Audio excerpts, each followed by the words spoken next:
이 장에서 시작된 예수님의 논쟁이 계속됩니다. 안식일에 예수님께서 회당으로 들어가셨을 때의 일입니다. 바리새인과 서기관들은 예수님께서 과연 안식일에 병을 고치는지 엿보려고 기회를 틈타고 있었습니다.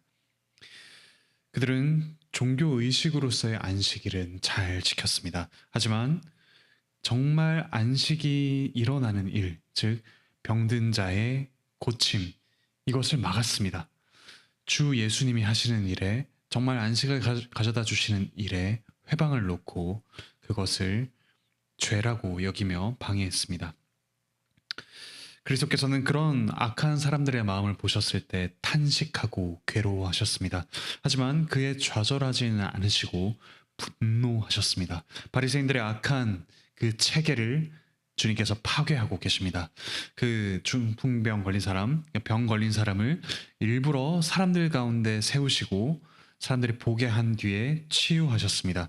5절에서 이 손이 회복되었다라고 할 때 회복되다라는 말은 이후에 사도행전 1장 6절에서 이스라엘 나라를 회복하신다 할 때의 회복과 같은 말입니다. 즉 사람들을 육체적 병으로부터 회복하는 것은 그 자체는 기적의 목적이 아니었습니다. 하나님 나라를 회복하는 것의 표시로서 사람들을 질병으로부터 회복시켜 주셨습니다. 이처럼 그리스도께서는 이 세상에서 여러 가지 문제를 충분히 회복하실 수 있는 분이십니다. 하지만 우리 이 땅에서의 표면적인 문제 해결 자체가 그리스도께서 오신 목적이 아닙니다. 그분은 온 세상의 샬롬을 위해서, 그러니까 이 죄로 망가진 세상을 회복시키는 하나님 나라의 회복을 위해서 이 땅에 오셨습니다. 우리를 위해 하나님 우편에서 중보하시는 그리스도의 이름으로 하나님 아버지께 우리의 필요를 아뢰고 기도를 합니다. 병을 고쳐달라고 부르짖는 성도들과 이 교회의 기도를 들으시고 하나님께서는 치유해 주십니다. 그리고 무엇보다 죄로부터의 해방, 이제 하나님 나라로의 해방 가운데 기뻐하게 하십니다. 그런데 이런 기적들을 바라고 오는 사람들로부터 그리스도께서는 일정 거리를 두십니다. 그리고 다른 곳으로 넘어가시는데 여전히 무리들이 따릅니다. 9절을 보시면 예수님은 무리들이 에워싸 미는 것을 피해 가셨습니다. 에워싸 미는 것이라는 말은 환난이라는 말에서 나왔습니다. 이들은 말씀 때문이 아니라 병고침과 먹을 것을 위해 예수님을 에워쌌습니다. 그리고 그 군중은 예수님에게 환난을 주고 있는 중입니다. 그들은 나중에 그들이 원하는 대로 하지 않으시는 예수님을 십자가에 못 박을 것입니다. 계속해서 제자들에게 큰 환난을 일으킬 자들입니다. 하지만 그리스도께서는 그것을 아시고도 무리를 환영하셨습니다. 그리고 그들에게 복음을 전하셨습니다. 하지만 주님께서는 군중 가운데 단순히 떠밀리기만 하지는 않으셨습니다. 그들을 피해서 따로 가셨죠. 참 믿음을 가진 제자들을 따로 모으셨습니다. 교회를 세우십니다. 12제자를 임명하시면서 그리고 제자들을 전도하러 보내시면서 핍박하는 사람들을 주의하고 피하라 라고 권고하셨습니다. 우리도 환난을 주는 세상 가운데 복음을 전하고 또 복음을 따르는 삶을 살아갑니다. 고생하죠. 하지만 세상을 피하여 교회로 따로 모이기도 합니다. 그리고 다시 세상으로 들어가 환난을 당하고 다시 피해 교회로 옵니다. 이렇게 주일의 예배와 6일간의 부대낌이 계속 반복되는 동안 우리 주님께서 마침내 오실 것입니다. 그러니 두려워하지 말고 환난을 받읍시다. 기뻐하고 담대하게 우리의 삶의 터전으로 가정과 직장과 학교로 나아갑시다. 그리고 다시 세상을 피하여 주일 예배로 옵시다. 주님께서 우리에게 힘을 주시는 이 공급을 받아 우리가 기꺼이 환난을 부대끼며 마주할 수 있도록 주님께 간구합시다. 이어서 10절부터 12절은 지금까지 예수님께서 무리를 위해 하신 일을 요약하여 알려줍니다. 그들은 주로 병을 고치기 위해서, 그 병고침을 받기 위해서 그런 실리적인 목적으로 예수님께 몰려들었습니다. 주님의 말씀을 듣고 진리를 찾는 그들 안에 거짓이 함께 있었습니다. 그러니까 더러운 귀신, 더러운 영들은 예수님을 보면 엎드려져서 당신은 하나님의 아들이다 라는 진리를 말했습니다. 하지만 귀신 들린 자들의 입으로 주님께서는 그 진리를 나타내지 말라고 경계하며 꾸짖으셨습니다. 이런 진리의 증거도 적절한 때와 증인이 있어야 합니다. 그리스도의 하나님의 아들 되심은 십자가와 부활 이후에 제자들을 통해 분명히 증거될 것입니다. 어떤 경우에도 그리스도께서는 복음 전파를 위해 더러운 귀신의 그 영들의 입을 필요로 하지 않으십니다. 주님께서는 이 사탄의 도움을 받아야 할 정도로 약하지 않으시죠. 도리어 세상적으로 배운 것도 없고 가난한 그분의 제자들을 사용하셔서 복음을 전하십니다. 지금도 사탄은 거짓된 말과 유혹과 속임수로 교회와 성도들도 핍박하고 또 유혹합니다. 주님이 정하지 않으신 악한 방법을 조금만 사용하면 복음을 더 잘 전할 것 같다고 우리의 마음을 흔듭니다. 조금만 악과 타협하면 교회가 성장할 것처럼 하나님 나라가 확장될 것처럼 우리의 마음을 흔듭니다. 이런 마귀와 귀신의 유혹과 세력을 경계합시다. 오직 주님께서는 거룩한 영, 성령님을 통해 그리고 거룩한 사도와 교회를 통해 복음을 전파하십니다.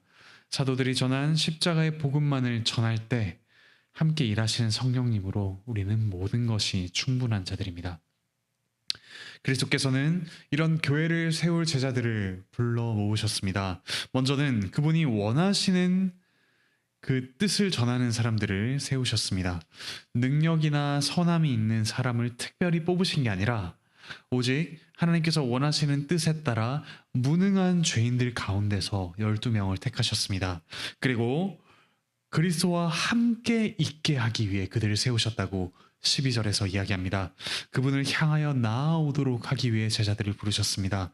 제자와 교회는 세상으로 파송되기 전에 먼저 세상에서 나와서 그리스도를 따라 그리스도와 함께 있어야 합니다. 세상에 들어가 일하기 전에 먼저 그리스도를 믿고 그리스도와 연합해야 합니다.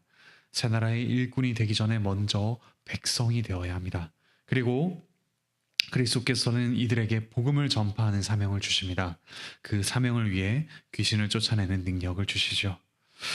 이 중에 가장 중요한 것은 그리스도와 함께 하는 것입니다. 지금도 우리가 주님을 위해 무언가 다른 일을 하기 전에 하나님과의 관계를 바로 세우는 것이 더 중요합니다. 우리가 많은 일을 성취하는 것보다 우리의 이름이 하늘에 기록된 것을 주님께서 기뻐하라고 하셨습니다. 우리가 때로는 병들고 가난하고 힘이 없어서 남들이 보기에 많은 일을 하지 못할 때도 있습니다. 하지만 우리가 여전히 하나님 나라를 향해 전진하고 있다는 그 사실 때문에 함께 기뻐합시다. 그런데 이런 예수님의 사역 가운데 예수님의 가족들이 예수님이 미쳤다고 생각하며 그분을 말리러 왔습니다. 21절에서 붙잡아 가려고 왔다라고 했는데 이 말은 서기관과 바리새인들이 예수님을 잡아서 십자가에 못 박아 죽이려는 일에 쓰인 말입니다. 그들은 예수님을 사랑해서 예수님을 붙잡으러 왔다고 생각했습니다. 하지만 잘 알지도 못하면서 오히려 예수님을 핍박하는 일에 참여하는 꼴이 되어버렸습니다. 그리고 서기관과 바리새인들 역시 예수님께서 사탄의 힘으로 귀신들을 쫓아낸다고 비난합니다. 그러한 그들에게 그리스도께서 선언하십니다. 27절에서 사람이 먼저 강한 자를 결박하지 않고는 그 강한 자의 집에 들어가 세간을 강탈할 수 없다라고 하십니다. 여기서 강한 자는 사탄과 그의 부하들인 귀신들을 말합니다. 그리스도께서는 사탄이 사람들을 지배하고 병을 일으키는 이 세상 가운데 오셨습니다. 그리고 귀신에 포로된 사람들을 해방하십니다. 그분은 사탄보다도 그 강한 자라는 사탄보다도 더 강한 분이십니다.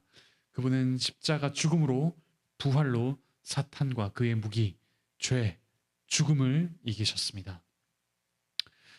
그런데 바리새인과 서기관들은 그리스도께서 분명히 하나님의 일을 하신다는 것을 발견했음에도 예수님께서 사탄의 힘을 힘입어 귀신을 쫓아낸다라고 비난했죠. 그런 그들에게 주님께서는 성령님을 모독하는 죄는 영원히 용서받지 못한다라고 28절에서 말씀하십니다.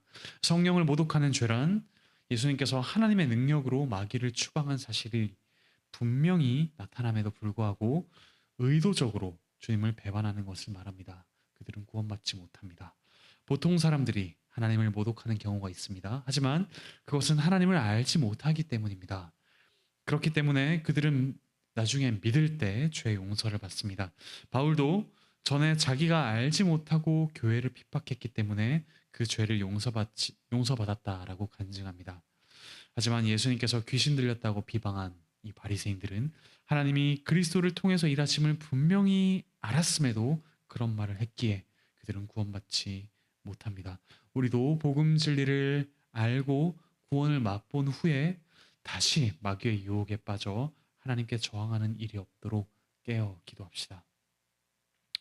이런 예수님의 가족과 바리새인 서기관들과는 달리 그리스도께서는 그분의 근처에 둘러앉아 그분의 말씀을 배우고 또 하나님의 뜻을 행하는 자, 그들이 바로 그리스도의 참 가족이다고 선언하셨습니다. 우리에게 육신의 가족은 소중합니다. 하지만 그리스도를 중심으로 둘러앉아 교회에서 예배를 함께 드리는 가족이야말로 영원한 가족이 됩니다. 가정에서 둘러앉아 성경을 읽고 기도하고 찬양하는 참 가족됨을 누리십시오. 그리고 믿지 않는 가족을 위해 함께 기도하며 또 주님의 가족된 서로에게 함께 복음 전도의 지혜를 구하고 함께 기도를 요청하십시오. 우리가 함께 하나님의 가문에 입양된 우리의 정체성을 분명히 하면서 그 은혜와 복이 우리의 혈연의 가족들에게도 흘러가도록 함께 기도합시다. 사랑하는 형제자매 여러분, 그리스도께서는 참 안식을 주시며 병든 자를 고치시고 또한 그분의 말씀을 따라 세상에서 피하고 또 그분의 뜻을 행하는 자들을 그분의 가족으로 불러 모으십니다. 우리 함께 주님의 가족된 자로서 그분의 말씀을 듣고 하나님과의 관계에 먼저 힘쓰는 자들이 됩시다. 이를 위해 그리스도께서 이 사탄이 지배하는 이곳, 그분께 저항하는 우리에게로 찾아오셨습니다. 한껏 저항을 받으시고 가장 사랑을 받아야 할 그 가족에게서도 미친 자라는 소리를 들으셨습니다. 그분의 사역에는 조롱과 핍박과 또 모진 그런 시험이 가득했습니다. 근데 왜 그걸 견디셨습니까? 우리를 그분의 가족으로 삼기 위해서입니다. 우리가 그리스도의 가족이 된 자로서 함께 이 땅에서 그분의 가족답게 살아가며 또한 주님만을 의지하며 이 땅에서 주님의 복음을 한껏 전하며 살아가는 모든 복된 삶을 사시기를 바라고 축복합니다. 기도하시겠습니다. 하늘에 계신 우리 아버지 하나님 감사합니다. 사탄이 지배하는 이 땅 가운데 하나님의 아들 예수 그리스도께서 오셔서 저희를 그 사탄의 세력에서 죄에서 해방하여 주시니 참으로 감사드립니다. 저희가 하나님의 가족이 되게 하시니 감사드립니다. 저희가 그리스도와 함께 있고 주님의 말씀을 들으며 또 성령으로 충만하여져서 함께 교제하고 또 주님의 복음을 전파하며 이 땅에 망가진 것들을 회복시켜가는 일에 동참할 수 있도록 은혜를 내려 주시옵소서. 몸과 마음의 아픔으로 고통받는 이들 회복시켜 주시고 가정과 직장과 학교에서 망가진 그곳에 하나님의 복음을 전파하며 또한 주님의 가족답게 그곳에서 섬기며 회복시켜가는 저희들이 될 수 있도록 주께서 은혜 내려 주시옵소서. 이 나라, 이 사회에도 주님의 회복하시는 은혜가 가득하기를 간절히 바라고 원합니다. 감사드리며 예수 그리스도의 이름으로 기도합니다.